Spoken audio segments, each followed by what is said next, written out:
I'm very, very late to state my opinions on the Oscars race, and depending how this video does, I will be 100% down to give my predictions on my picks. I'm definitely going to be doing a top 25 of the year, so look out for that. I haven't done this in a while. Alrighty. Now, before we get into this video, I have two things I want to address. I'm very, very sorry to all the people who've actually watched my videos and interacted with them for not posting much on here. I didn't realize at the start how time-consuming content creation would be, so I've put a lot more into my TikTok page, same name if you want to give that a gander, than I have into my YouTube, with after this dropping, only 3 videos to my name. Another is I wasn't 100% dedicated to Culture Commando until like this year, so I never posted enough reviews from last year's films. But a re-release of One Battle After Another gave me a little momentum to waffle about it, so if you've made it this far, then I'll get this over with and give you my in-depth thoughts on PTA's political thriller masterpiece, One Battle After Another. You like black girls? I love them. Oh yeah, and another thing I forgot. You might actually enjoy my content now I've abandoned my shitty mic from the last 2 in favour of a decently decent one. Shout out Airfare for that. Much appreciated. But anyway, One Battle After Another. I find it really funny that every time I post on here, you're getting a Glaze review. I gave both Superman and Fantastic Four a 10 out of 10. F4 has since slightly dropped, and Res Arc remains a 10 out of 10 as well, not to worry. One Battle After Another is one of the 11 5 out of 5, 10 out of 10 rated films released last year as of now. I haven't yet seen a bunch of the higher rated ones yet, so I'll get round to those and imagine most of them make it into the top 25. But I digress again because I'm good at that. For the sake of me, I'm going to abbreviate this down to One Battle, an easy 3 syllables. Out of the PTA films I've watched, One Battle is sitting comfortably at number 2 behind Magnolia, which I highly doubt will get overtaken anytime soon. PTA is renowned for its talent and ability to write characters and convey every human emotion successfully and have every beat hit home. But its films often have a darkly comedic undertone of something larger to say, which is the best way to describe this film. It presents itself as a politically charged thriller, which by the way is 100% a positive. Fuck you, ICE, and you know who else. I think this is one of the most relevant films right now, and it'll only continue to grow more relevant in the wake of its release. As to not end up waffling too much, because I know that's what you come for, but I maybe need to work on a little thing called getting to the fucking point. I'll talk the technical stuff first. Obviously we know PTA is a master at what he does, and the more of his filmography I go through, the more I'm convinced he's the best of his generation.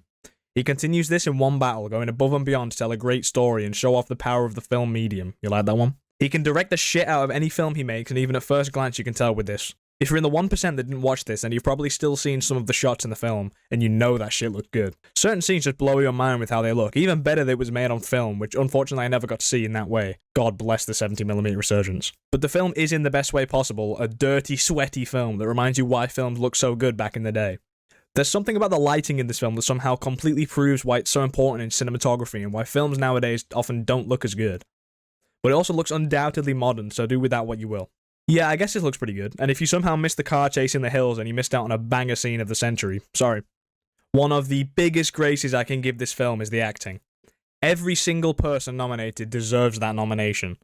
The first thing me and my friend said about this film, despite watching it separately and only knowing each other's thoughts through Letterboxd reviews, we both agree that Sean Penn's performance in this film is potentially the best performance to come out of 2025. He commands attention in every scene he's in, and he's got that Oscar-worthy weird set of quirks that add so much to a character. Whether that's his oddball lip movements, wacky but somehow menacing walk, and clear affection for women of a different race. I love Sean Penn in this film, and spoiler alert, just in case this flops and I don't make an Oscars prediction video, he's my personal pick for Best Supporting Actor, and I'm pretty certain he'll get it. Someone who I'd be equally happy to win the award, even if I think it should go to somebody else, sorry. Leonardo DiCaprio is brilliant as Bob.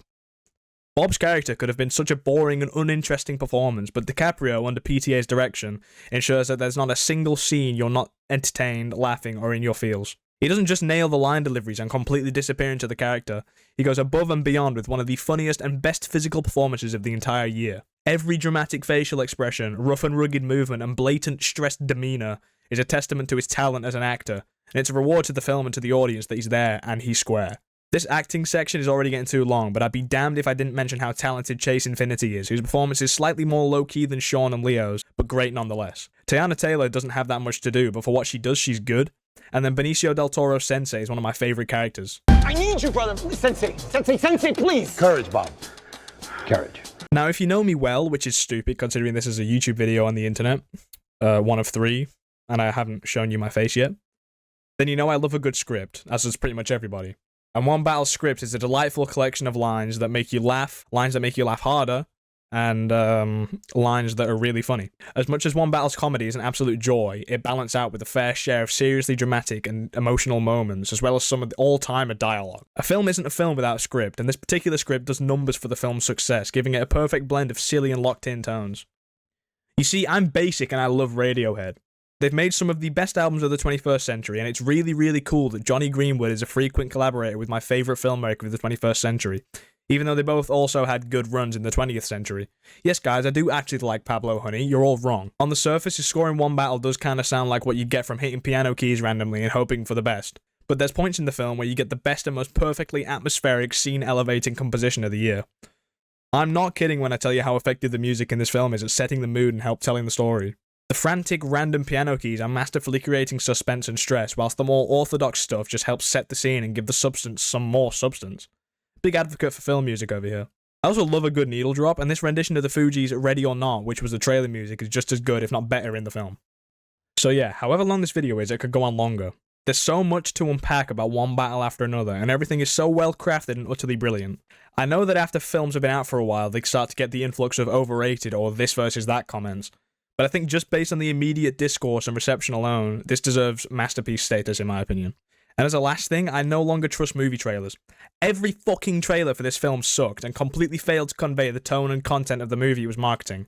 What looked like a basic and very shallow thriller ended up my current number 2 of the year at the time of posting. I hold out hope that when I rewatch Sinners for its re-release, it'll reign supreme once again.